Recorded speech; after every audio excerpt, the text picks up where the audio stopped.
Bulletin में सबसे पहले बात करेंगे पाकिस्तान में कोरोना वबा से रवां बरस के दौरान रिकॉर्ड 149 अमवात हुई हैं। ये रवां साल के दौरान एक रोज में कोरोना से इंतकाल करने वालों की सबसे बड़ी तादाद है। एनसीओसी के मुताबिक 17 अप्रैल को 71,836 कोरोना टेस्ट किए गए, जो कोरोना वबा के दौरान किए गए टेस्ट की रिकॉर्ड तादाद है। 6,127 नए मरीज सामने आए। कोरोना के मुस्बत केसेस की शरह 8.5% रही। महकमे सेहत पंजाब के मुताबिक लाहौर में 24 घंटों के दौरान मुस्बत केसेस की शरह तकरीबन 13% तक पहुंच गई है।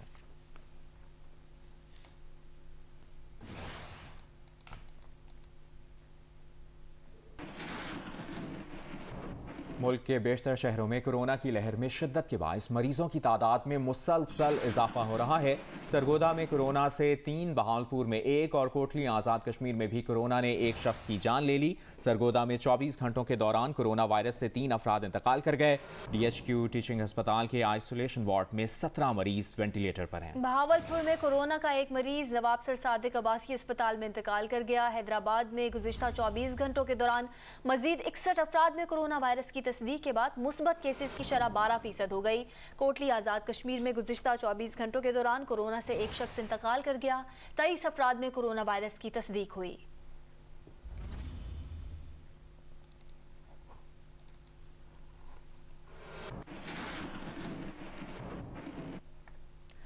महकमा सेहत सिंध ने कोरोना मोबाइल वैक्सीनेशन यूनिट शुरू करने का फैसला किया है। इस यूनिट के जरिए खुसूसी अफराद को वैक्सीन लगाई जाएगी। ज़राए महकमा सेहत के मुताबिक ईदी ओल्ड विलेज, बीमार अफराद, दारुल अमान में भी वैक्सीनेशन की जाएगी। मोबाइल वैक्सीनेशन यूनिट NCOC की हिदायत पर शुरू किए जाएंगे।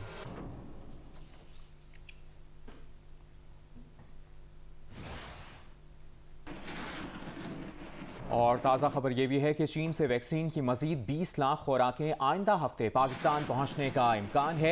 चीन से सानोफार्म और सानोवैक वैक्सीन की 20 लाख खुराकें 21 से 23 अप्रैल के दरमियान पाकिस्तान पहुंचेंगी। मजीद जानेंगे आमना आमिर से। आमना, क्या डिटेल्स हैं?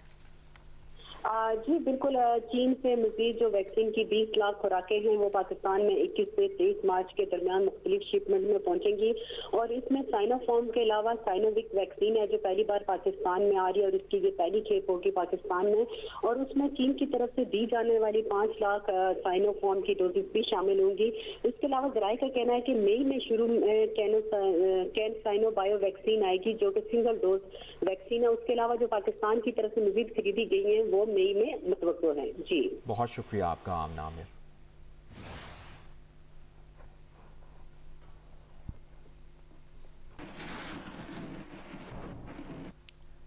हुकूमत का हेल्थ वर्कर्स की कोरोना वैक्सीनेशन के लिए दोबारा रजिस्ट्रेशन का ऐलान। मुआविन खुसूसी डॉक्टर फैसल सुल्तान का कहना है कि दोबारा रजिस्ट्रेशन का आगाज जल्द किया जाएगा। अब तक 12 लाख में से 2,21,000 हेल्थ वर्कर्स को चीनी वैक्सीन साइनोफार्म की दोनों डोज लग चुकी हैं। ये तादाद 20% से भी कम है। एक माह में 50% से भी कम हेल्थ वर्कर्स की रजिस्ट्रेशन हो सकी थी। मुल्क भर में हेल्थ वर्कर्स के लिए हुकूमत ने 17 मार्च को रजिस्ट्रेशन अचानक रोक दी थी। नाम ना जाहिर करने पर हुकूमती शख्सियत ने बताया कि हेल्थ वर्कर्स ने पहले अपीलों, धमकियों, यहाँ तक कि मराहत के ऐलान के बावजूद भी वैक्सीन के लिए खुद को रजिस्टर कराने में दिलचस्पी नहीं दिखाई। लेकिन अब वैक्सीन लगवाने का मुतालबा किया जा रहा है। वज़ीर आज़म के मुआविन खुसूसी डॉक्टर फैसल सुल्तान ने कहा कि हेल्थ वर्कर्स को नज़रअंदाज नहीं किया गया, जल्द दोबारा वैक्सीनेशन का आगाज करेंगे।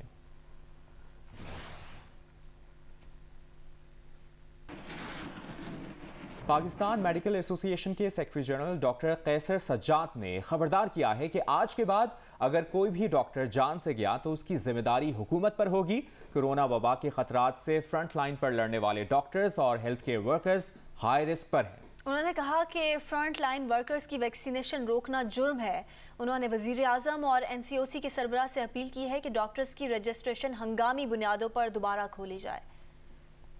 जब वैक्सीनेशन का अमल शुरू हुआ था 4-5 दिन बाद ही हुकूमत ने ये ऐलान कर दिया कि ये साइनोफार्म जो वैक्सीन है ये 60 साल से ज्यादा उम्र के लोगों को नहीं लगाया जाएगा। फिर 1-1.5 महीने बाद उनको दोबारा ये ऐलान किया गया कि 60 साल से ज्यादा उम्र के लोगों को वैक्सीन लगाया जाएगा। तो ये कंफ्यूजन क्रिएट होने की वजह से लोग भी जो है वो थोड़ा रिलेक्टेंट हुए। डॉक्टर्स की रजिस्ट्रेशन बंद करना ये एक जुर्म है।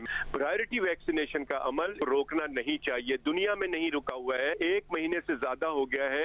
डॉक्टर हजरात हाई रिस्क पे काम कर रहे हैं। अब तक 192 डॉक्टर्स पाकिस्तान में इंतकाल कर चुके हैं और 30 पैरामेडिकल स्टाफ इंतकाल कर चुका है। मैं डॉक्टर फैसल सुल्तान, असद उमर साहब को मैं वजीर आजम साहब से रिक्वेस्ट करता हूं कि अभी फौरी वक्त ये डॉक्टर्स की प्रायोरिटी रजिस्ट्रेशन खोली जाए। जो इस वक्त पूरे पाकिस्तान में डॉक्टर्स काम कर रहे हैं वो हाई रिस्क पे हैं और आज के बाद से जो भी इंतकाल करेगा डॉक्टर्स, इसके जिम्मेदार हुक्मरान होंगे। अभी आपको बताएं, लाहौर हाई कोर्ट के 2 रुकनी बेंच ने शहबाज शरीफ की जमानत की दरख्वास्त निपटा दी है। ताहम उनकी रिहाई का मामला फिलहाल लटक गया है। जस्टिस सरदार सरफराज डोगर ने जमानत मंजूर कर ली, जबकि बेंच के दूसरे रुकन जस्टिस अरशद जावेद घराल ने जमानत की दरख्वास्त मुस्तरद कर दी। अब मामला रेफरी जज के पास जाएगा। इमरान एहसान की ये रिपोर्ट देखिए। जस्टिस सरदार सरफराज डोगर ने 10 सफ़हात पर मुश्तमिल फैसले में लिखा है कि शहबाज शरीफ के केस की समाअत के बाद जमानत मंजूर करने का मुतफिका मुख्तसर फैसला सुनाया था।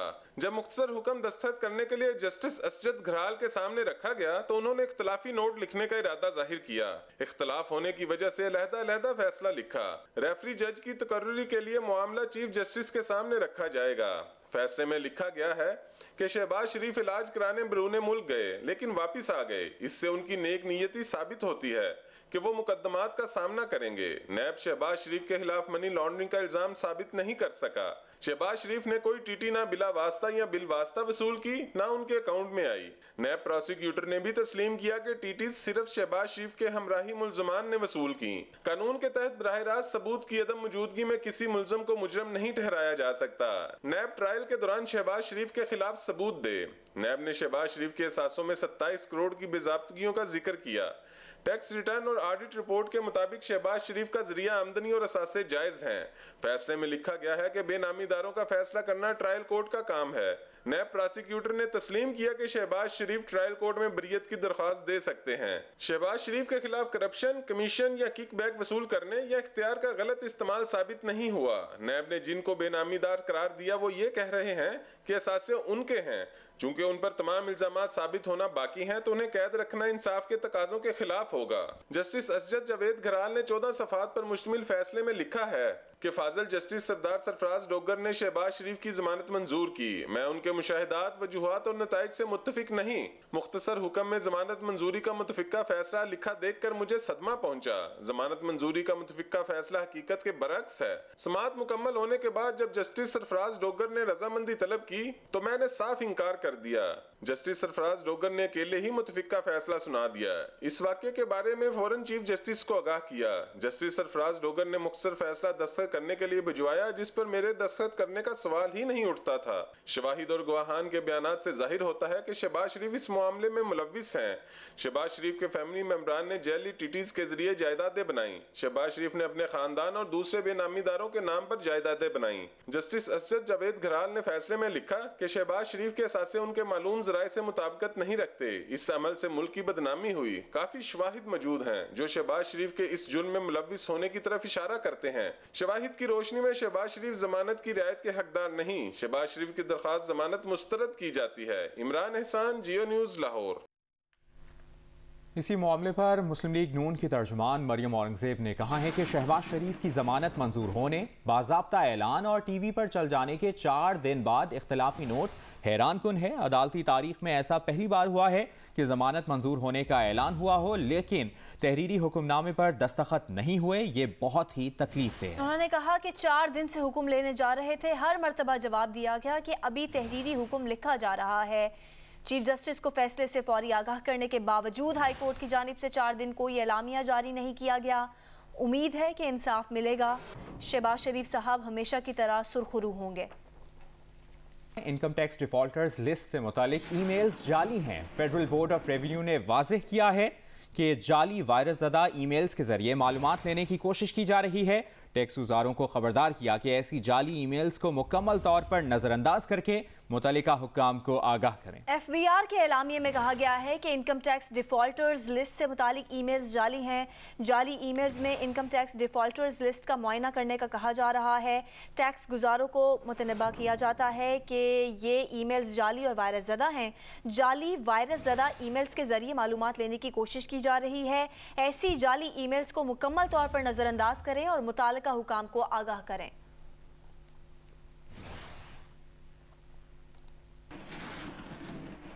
अभी आपको बताएं, इस्लामाबाद में रमज़ानुल मुबारक में शहरियों की सहूलत के पेश नज़र सस्ते बाजार कायम किए गए हैं।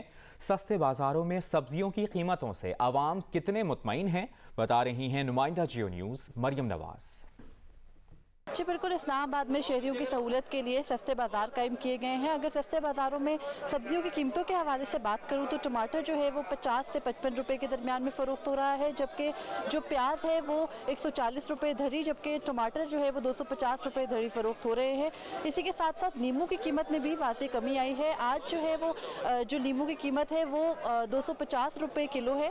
पिछले दिनों में जो नींबू था वो 400 से 500 रुपए किलो में फ़रोख्त हो रहा था। दुकानदारों का ये कहना है कि तमाम जो अशिया है, खाने पीने की सब्जियां जो हैं उन ख़ास तौर पे उनकी कीमतों में काफ़ी हद तक कमी आई है, क्योंकि मार्केट में जो है वो इन चीज़ों की तादाद में काफ़ी हद तक इजाफा हुआ है। जब मार्केट में सब्जियों की जो आमद होती है वो बढ़ती है तो कीमतें ऑटोमेटिकली जो है वो कम हो जाती हैं। मुल्तान में लोग सस्ती खरीदारी करने यूटिलिटी स्टोर्स पर मौजूद हैं, लेकिन कोरोना SOPs का ख्याल नहीं रखा जा रहा। मजीद बता रही हैं नुमाइंदा जियो न्यूज़ मैमूना सईद। मुल्तान में माह रमज़ान का आगाज़ होते ही खाने पीने के जो अशिया हैं, जिनमें ख़ुसूसन कुकिंग ऑयल है, घी है, आटा, चीनी और इसके साथ ही जो दूसरी सब्जियां और फ्रूट हैं उनकी कीमतों में जो है वो इजाफा देखने में नज़र आया है। और तकरीबन हर आइटम के पीछे जो है तकरीबन 10 से 20 रुपए का इजाफा कर दिया गया है। इस हवाले से शहरी जो है वो इस वक्त यूटिलिटी स्टोर्स, इसके अलावा जो रमज़ान बाज़ार हैं वहाँ से ख़रीदारी करने को प्रेफर कर रहे हैं, क्योंकि वहाँ पर उन्हें इन तमाम आइटम्स पर जो है किसी हद तक सब्सिडी फराहम की जा रही है। इस हवाले से अगर बात की जाए तो मैं इस वक्त मुल्तान में 7 नंबर चुंगी पर एक यूटिलिटी स्टोर पर वाक़ई हूँ। यहाँ पर लोग ख़रीदारी कर रहे हैं बड़ी तादाद में, लेकिन यहाँ पर जो लोग हैं वो कोरोना SOPs का हरगिज़ ख्याल नहीं कर रहे हैं। कोयटा में महंगाई जोरों पर है। सूबाई हुकूमत और इंतजामिया भी इसके कंट्रोल में कतई नाकाम नजर आ रही है और दूसरी जानिब कोरोना के केसेस में इजाफे के बावजूद कोयटा में कोरोना SOPs की खुली खिलाफ वर्जी जारी है। इतवार के रोज़ के हवाले से नाफिज लॉकडाउन में भी बेशतर बाजार और मार्केटें खुली हैं। सूरत हाल बता रहे हैं कोयटा से सलमान अशरफ।